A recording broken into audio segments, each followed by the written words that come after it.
Never ko consider mag-financial advisor because of these three things. Hi everyone, I'm May. I'm an accountant by profession, a 4 years unit manager under Ravens Tower team. So I'm currently leading 15 financial advisors. For the past 8 years, I was able to help more than 500 families. Para naman pagdating nila ng college, mapag-aral nila ang anak nila sa gusto nilang paaralan. Number 1, newly graduate pa lang ako. So feeling ko walang maniniwala sa akin dahil bata pa lang ako. Sabi ko, paano ko magkakaroon ng client? Kagagraduate ko pa lang, paano ko itatouch yung mga high net clients? Wala pa akong network, wala rin akong asset pa. So, yun yung number 1 na reason ko kung bakit hindi ako mag-financial advisor. Number 2, wala akong malaking network.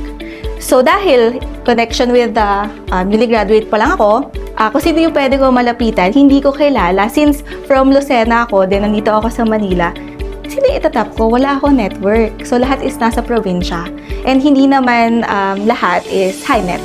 And third, or yung pangatlo, is takot ako sa rejection. Kasi wala akong any sales background. Kaya nga accounting course ang kinuha ko dahil ayoko ng sales. Takot ako sa rejection. Because I gave myself a chance to be a financial advisor. In part of this video, I'll tell you exactly how I achieved my first million even if wala akong sales experience. Kaya I suggest watch this video. If you like this video, just leave it a thumbs up and follow for more. Bye!